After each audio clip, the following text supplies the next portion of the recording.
Morning. आज है 2 जून और एक नए ब्लॉग में आप सभी का स्वागत है। सेकेंड जून है आज और अनय के स्कूल जो है वो 13 जून से खुलने वाले हैं, मतलब सेकेंड मंडे मंथ का। और हम सब मिलकर इसमें अनय के बुक्स पे कवर चढ़ा रहे हैं। आरू भी हेल्प करा रही है। क्या करा रही तुम?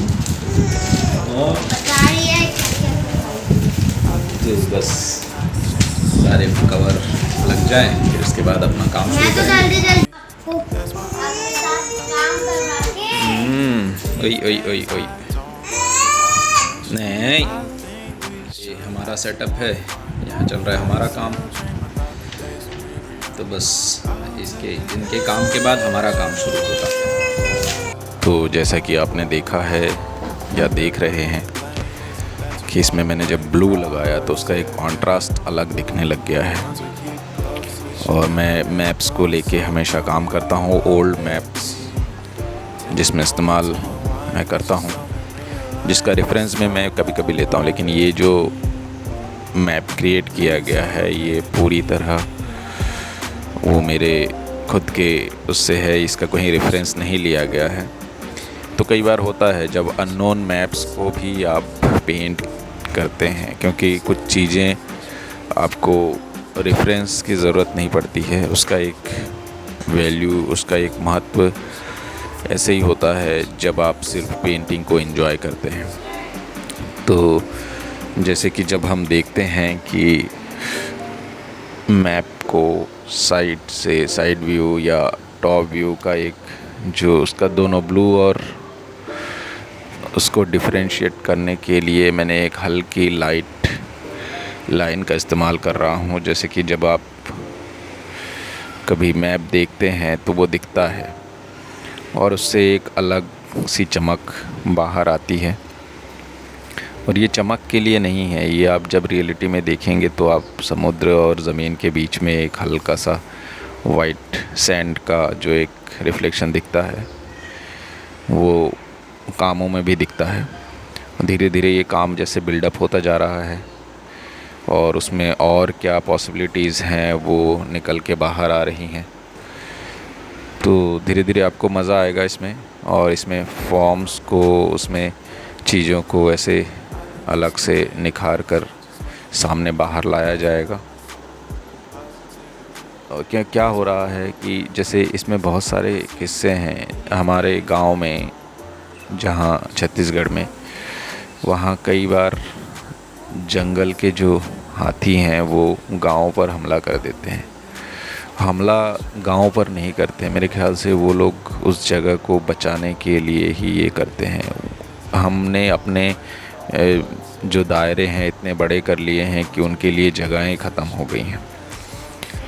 तो एक सीमित दायरे में वो तो विचरण करते रहते थे, उसमें भी अगर हम लोगों ने अपना अधिकार जमा लिया तो वही सब चीज़ों को लेकर मेरे काम होते हैं कि आज जब जो जगह आपकी है कल वो किसी और की होगी। इस तरह की चीज़ें होती हैं।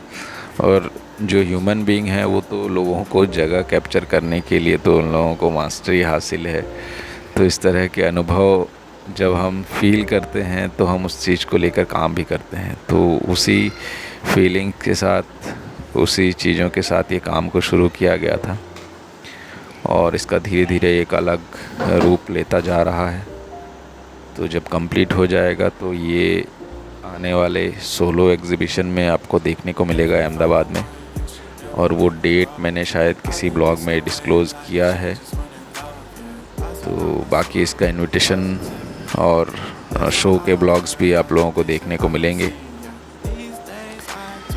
तो जिस तरह से ये काम धीरे धीरे बिल्डअप होता जा रहा है उसका पर्याप्त समय देने की ज़रूरत है।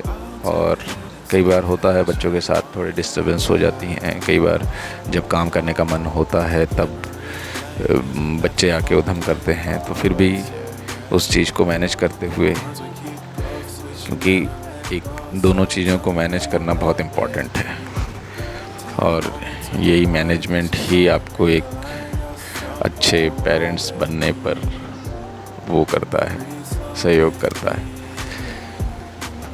तो जो आप देख रहे हैं कि मैं पहले लाइट कलर लगा रहा हूँ, और उसको मर्ज करके बैकग्राउंड के साथ बेस में मिला दे रहा हूँ। तो उससे दोनों लेयर्स के बीच में एक हल्का सा वो भी हो रहा है और दूसरा उस जगह पे वो डेप्थ में भी चला जा रहा है। तो इस तरह से जब भी काम को हम आगे बढ़ाते हैं तो कई बार हमें नए नए आइडियाज़ भी आते रहते हैं साथ में, और सभी आइडियाज़ को एक ही काम में पुटअप करना वो मैं सही नहीं समझता। तो मैंने साथ में छोटे कुछ काम भी शुरू कर रखे हैं, पेपर वर्क्स, जो कि पुणे के शो में काम आएंगे। तो ये चीज़ें जब कैनवास पर हम करते हैं तो कई बार अलग अलग विचार चलते रहते हैं, अलग अलग चीज़ें आपको सामने आती हैं, अलग अलग समस्याओं से आपको डील करना पड़ता है।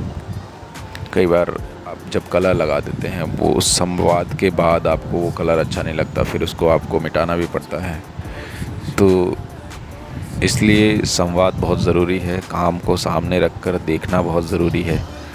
जब हम काम कर रहे हैं उसमें एक बार काम करके उसको थोड़ा डिस्टेंस पर रख कर उसके साथ आपका विचारों का मंथन बहुत ज़रूरी है, किसमें और किस तरह से उसको और डेवलप किया जा सकता है। काम करने के 2-3 तरीके हैं। एक बार में काम शुरू किया, उसको एक बार में ख़त्म किया। और जब आप किसी कॉन्सेप्ट को लेकर काम करते हैं तो उसे मेरे ख्याल से धीरे धीरे वो और बिल्डअप होता जाता है, आप चीज़ें उसमें पुटअप करते जाते हैं। वो आपको रुकना कहाँ है ये आपको मालूम होना चाहिए। जब विजुअल इम्पैक्ट ज़्यादा हो, चीज़ें वो हो जाता है, मतलब जो आप कहना चाह रहे हैं वो आप संक्षेप में भी कह सकते हैं। कई बार चीज़ें उसमें भर जाती हैं, तो वो आपको पता होना चाहिए कि आपको कहाँ रुकना है। तो इसी के साथ मैं कई चीज़ों पे कई बार काम पे फोकस करता हूँ कि कलर्स का जो एक कॉम्बिनेशन है वो एक दूसरे को कॉन्ट्रास्ट करे, एक दूसरे को डिफरेंशिएट करे, कि इसके बीच में भी जैसे ये ब्राउन दिख रहा है, इसमें भी बहुत सारे कलर्स अभी आएंगे, रेड आएगा, कहीं हल्का सा ब्राउन आएगा, डार्क ब्राउन आएगा। तो ये चीज़ों को कॉन्ट्रास्ट करके बाहर निकालेंगी। कई चीज़ें उसके साथ मर्ज भी हो जाएंगी, कई फॉर्म्स आ जाएंगे जो कि रेगुलर मेरे उसमें फॉर्म्स होते हैं। उन फॉर्म्स को उसमें पुटअप करता हूँ, जिसमें वो एक छाप, छूटी हुई छाप, जैसे हम उस जगह से कुछ हटाए हैं और उसका एक इम्प्रेशन रह जाता है। तो ये चीज़ें कई बार हम काम में यूज़ करते हैं, वो सारी चीज़ें। तो अब हो गया है बाहर बच्चों के साथ घूमने का टाइम, क्योंकि शाम को बच्चों को टाइम देना भी ज़रूरी है। तो यहाँ पीछे नए लोग खेल रहे हैं, आर्या को भी खेलना है, जस्ट सो के उठी है। आवाज़ तो लगा।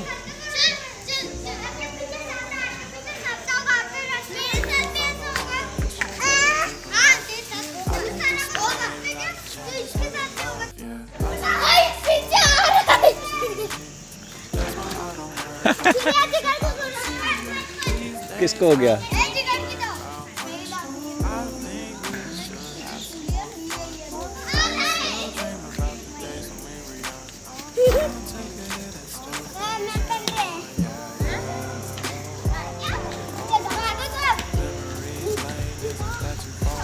ओई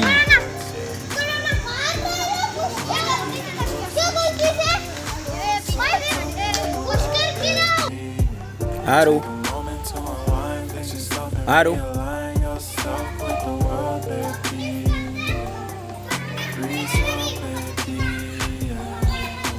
आर्या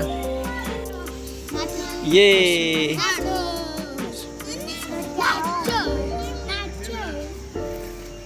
आलू।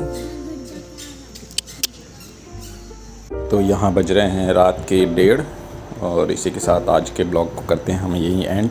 अगर वीडियो अच्छा लगा हो तो लाइक, कमेंट, शेयर ज़रूर किया कीजिए। बहुत बहुत धन्यवाद। Good night, love you all, bye bye, take care. उम्मीद है आप लोग भी कुछ इस तरह से शुरू करेंगे पेंट करना, तो ज़रूर दिखाएं। धन्यवाद।